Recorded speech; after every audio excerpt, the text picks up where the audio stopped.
Hi friends, welcome to Shivya Times. இன்னைக்கு நம்ம வீடியோல எள்ளு விதைப்பு முதல் அறுவடை வரை உள்ள எல்லா ப்ரொசீஜரையும் ஸ்டெப் பை ஸ்டெப்பா டீடைல்டா பார்க்க போறோம். நீங்க நம்ம சேனலை ஃபர்ஸ்ட் டைம் பார்க்கறவங்களா இருந்தா சப்ஸ்கிரைப் பண்ணிக்கோங்க. அப்படியே பக்கத்துல உள்ள பெல் பட்டனை பிரஸ் பண்ணிட்டு அதுல ஆல்ங்கிற ஆப்ஷனையும் செலக்ட் பண்ணிக்கோங்க. அப்பதான் நம்ம போடுற வீடியோ உடனுக்குடன் உங்களுக்கு நோட்டிபிகேஷனா கிடைக்கும். இப்போ வாங்க நம்ம வீடியோக்குள்ள போகலாம்.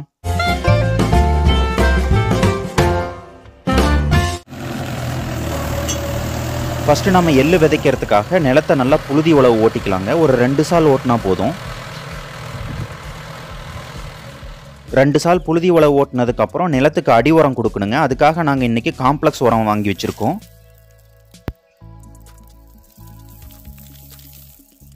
உரம் நல்லா நிலம் ஃபுல்லாக படுற மாதிரி நம்ம விசிறி விட்டுக்கலாம். பொதுவாக நாங்கள் அடி உரமாக மக்குன மாட்டு சாண எரு தாங்க கொடுப்போம். இந்த வருஷம் எரு இல்லாததுனால காம்ப்ளெக்ஸ் உரம் கொடுக்குறோம். உரத்தை இந்த மாதிரி பரவலாக நிலம் ஃபுல்லாக படுற மாதிரி விசிறிக்கலாங்க.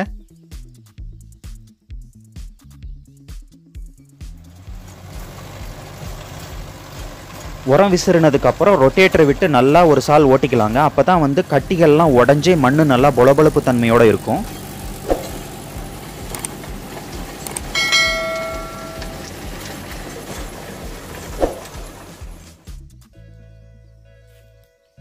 ரொட்டேட்டர் ஓட்டினதுக்கப்புறம் காடு ரெடி ஆகிடுச்சுங்க. இனிமேல் ஓரம் பாரம் வாக்கியா ரெடி பண்ணலாம்.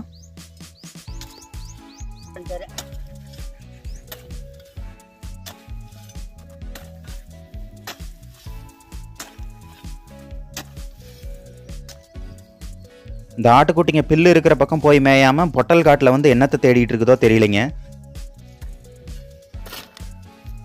நம்ம இந்த வருஷம் சொட்டு நீர் போடலைங்க. அதனால வாய்க்கால் ரெடி பண்ணணும் தண்ணி பாயறதுக்காக.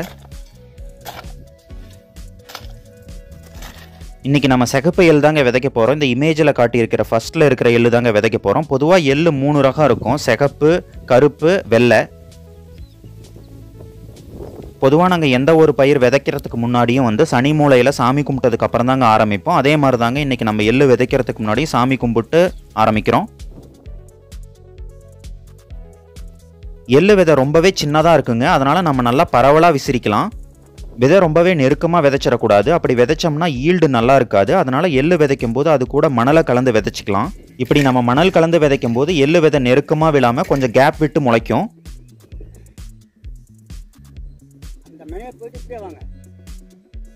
எள்ளு விதைச்சதுக்கப்புறம் தண்ணி பாய்ச்சிக்கலாங்க. இந்த வருஷம் மழை நல்லா பெஞ்சதுனால கிணறு ஃபுல்லாக தண்ணி இருக்குது.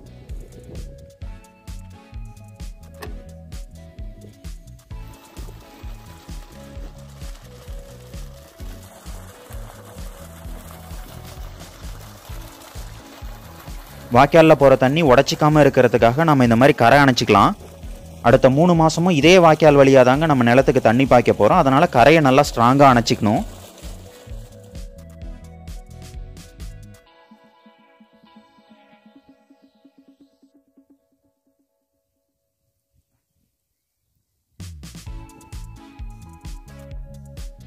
நிலம் நல்லா புழுதியாக இருக்கிறதுனால ஃபஸ்ட்டு டைம் தண்ணி பாயறதுக்கு ரொம்ப நேரம் எடுத்துக்கும். இதே நம்ம அடுத்தடுத்த தண்ணி பாய்க்கும் போது இவ்வளோ நேரம் ஆகாது. கொஞ்சம் சீக்கிரமாகவே நிலம் பாஞ்சு வந்துடும்.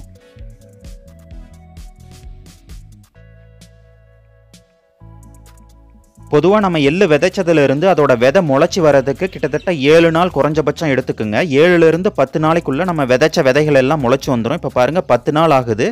எல்லா விதைகளும் நல்லாவே முளைச்சி வந்துருக்குது.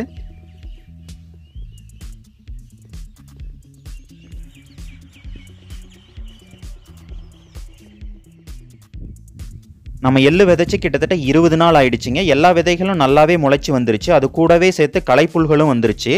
அதனால நம்ம நிலத்துல இன்னைக்கு நம்ம களை வெட்டுறோம்.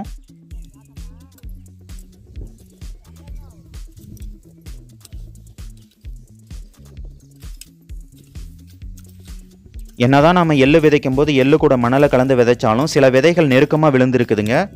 அதனால நம்ம தேவையில்லாத நெருக்கமாக விழுந்த செடிகளை பிடுங்கி போட்டுடலாம். எந்த ஒரு பயிராக இருந்தாலும் ரொம்பவே நெருக்கமாக விதைக்கக்கூடாதுங்க. அப்படி நெருக்கமாக விதைச்சோம்னா காற்றோட்டம் இல்லாமல் செடிகளுடைய வளர்ச்சி கம்மியாயிடும். ஈல்டும் நமக்கு ரொம்பவே குறைஞ்சிரும்.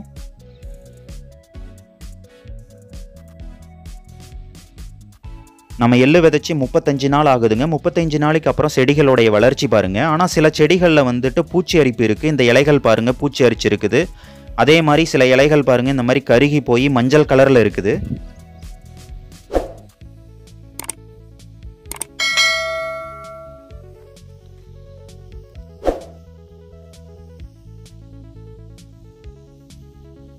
நம்மளோட நிலம் ஃபுல்லா இந்த மாதிரி நோய் தாக்குதல் இல்லைங்க, அங்கங்க வட்ட வட்டமா இந்த மாதிரி மஞ்சள் கலர் நோய் தாக்குதல் இருக்குது. இந்த நோய் தாக்குதலை நம்ம கண்டுக்காம விட்டுட்டோம்னா நிலம் ஃபுல்லாவே பரவிடும். அதனால நாம இன்னைக்கு எள்ளு செடிக்கு மருந்து அடிக்க போறோங்க. நம்ம எள்ளு செடிகளுடைய இலையை கட் பண்ணிக்கிட்டு, அதாவது நோய் தாக்குன இலைகளை கட் பண்ணி கொண்டு போய் பக்கத்தில் இருக்க அக்ரோ சென்டர்கிட்ட கொடுத்தோம்னா அவங்களே நம்ம என்ன மருந்து அடிக்கணும் அப்படிங்கறது சொல்லிடுவாங்க.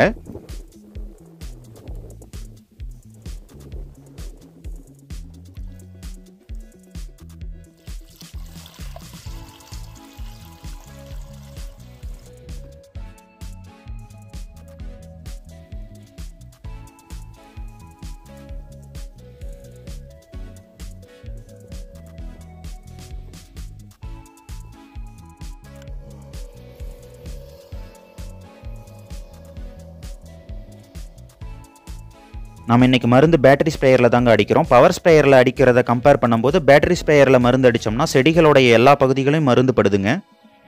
நம்ம எள்ளு செடிக்கு அடித்த மருந்து மோனோக்ரோட்டாபாஸ் ஒரு டேங்குக்கு 40 மில்லியும், அதுக்கப்புறம் ஒரு பவுடர் ஒன்று கொடுத்துருக்காங்க. இந்த பவுடரை தண்ணியில் கலந்து 2.5 டம்ளர் ஒரு டேங்குக்கு போடணும். எள்ளு செடிக்கு பொதுவாகவே தண்ணி அதிகமாக தேவைப்படுங்க. அதாவது வாரத்துக்கு ஒரு தண்ணியிலிருந்து 2 தண்ணி கண்டிப்பாக கட்டி ஆகணும். இது சம்மர் சீசனுங்கிறதுனால நாங்கள் வாரம் 2 தண்ணி கண்டிப்பாக பாய்ச்சிருவோம்.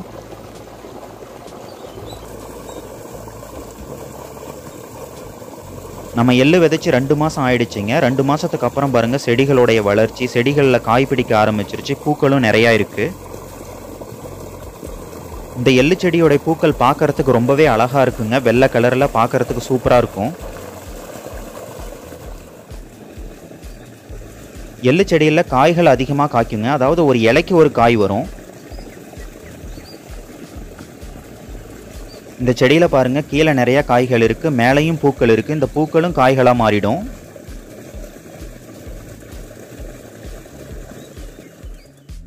எள்ளு சொட்டு நீர் முறையிலையும் பயிரிடலாம். அப்படி பயிரிடும் போது தண்ணியோட செலவு ரொம்பவே குறையும்.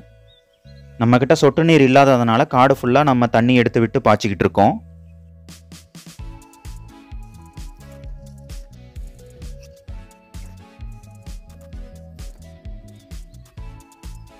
பொதுவாக எள்ளு விதைச்சதுலேருந்து 1.5 மாதத்துலேருந்து 2.5 மாதத்துக்குள்ளே காய்கள் நல்லாவே வளரும். இந்த டைமில் அதிகமாக நம்ம தண்ணி பாய்ச்சி ஆகணும், அடிக்கடி தண்ணி கட்டணும். அப்போ தான் காய்களோடைய திரட்சி நல்லாயிருக்கும், விதைகளும் அதிகப்படியாக இருக்கும். தண்ணி பாய்க்கிறதுக்கு சோம்பேறித்தனப்பட்டுக்கிட்டு விட்டுட்டோம்னா எள்ளோட ஈல்டு ரொம்பவே குறைஞ்சிருங்க. அதாவது பொக்கு விதைகள் நிறையா வந்துடும், அந்த விதைகளில் எதுவுமே இருக்காது. அதனால் வெயிட்டும் ரொம்ப குறைஞ்சிரும்.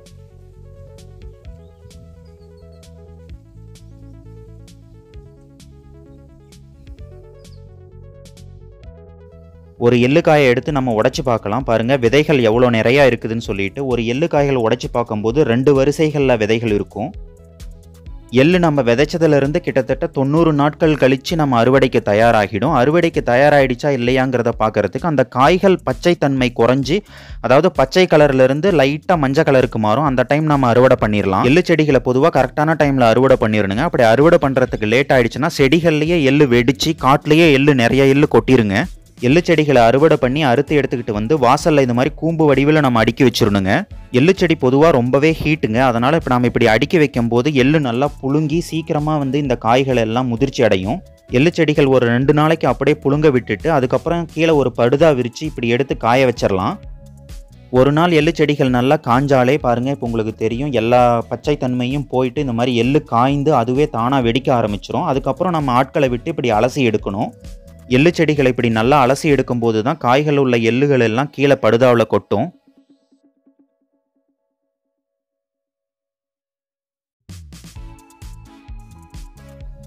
இதே மாதிரி எல்லா எள்ளு செடிகளையும் நம்ம நல்லா அலசி எடுத்துக்கலாம். எள்ளு செடிகள் அனைத்தையும் நம்ம அலசி எடுத்ததுக்கப்புறம் நமக்கு எள்ளு கிடைச்சிரும். ஆனால் இந்த எள்ளு சுத்தமாக இருக்காது. இந்த எள்ளு கூடவே நிறையா தூசிகள் இலைகள் எல்லாம் இருக்கும். இதை நம்ம ஒரு ஜல்லடை வச்சு நம்ம அலசி எடுத்துக்கலாம். பொதுவா விவசாயத்துக்கு கூலி ஆட்கள் கிடைக்கிறதே இல்லைங்க. அதுவும் இந்த மாதிரி கஷ்டமான வேலை. அதாவது எள்ளு செடிகளை அறுத்து எடுத்துக்கிட்டு வந்து அதை காய வச்சு அதை அலசி எடுத்து அதில் இருக்கிற விதைகளை நம்ம வந்து தனியாக சுத்தம் பண்ணி எடுக்கிறது ரொம்பவே கஷ்டமான வேலைங்க. இதுக்கு ஆட்கள் கிடைக்கிறதும் ரொம்ப கஷ்டம். அதனால் கூலி ஆட்களை முடிஞ்ச வரைக்கும் குறைச்சிட்டு நம்மளே நம்ம தோட்டத்துக்கான வேலைகளை செஞ்சாதாங்க நம்ம ஏதாவது கொஞ்சமாவது மிச்சம் பிடிக்க முடியும். இந்த மாதிரி ஜல்லடை வச்சு அலசி எடுக்கும்போது பாருங்க, சுத்தமான எள்ளு இந்த பக்கம் விழுந்துருது, தேவையில்லாத வேஸ்ட்லாம் அந்த பக்கம் விழுந்துருது. இனி நம்ம இந்த எள்ளை மூட்டை பிடிச்சி வந்து விற்கிறதுக்கு ரெடி பண்ணிடலாம். மொத்தம் 200 கிலோவுக்கு பக்கமாக இந்த வருஷம் எள்ளு விளைச்சல் கிடைச்சது. 1 கிலோ எள்ளு 80லேருந்து 110 ரூபாய் வரைக்கும் விற்கிதுங்க. அதாவது குவாலிட்டியை பொறுத்து ரேட் இருக்கும். நாங்கள் ஒரு 110 கிலோ வந்து விற்றுட்டோம். மீதி இருக்கிற எள்ளு எண்ணெய் ரெடி பண்ணுறதுக்காக, அதாவது செக்கில் விட்டு நல்லெண்ணெய் ஆட்டுறதுக்காக வச்சுக்கிட்டோம். அவ்வளோதான் ஃப்ரெண்ட்ஸ் இன்னைக்கான வீடியோ. இந்த வீடியோ உங்களுக்கு பிடிச்சிருந்துன்னா லைக் பண்ணுங்கள், ஷேர் பண்ணுங்கள். மறக்காமல் நம்ம சிவ்யா டைம்ஸ் சேனலுக்கு சப்ஸ்கிரைப் பண்ணுங்கள். தேங்க்யூ.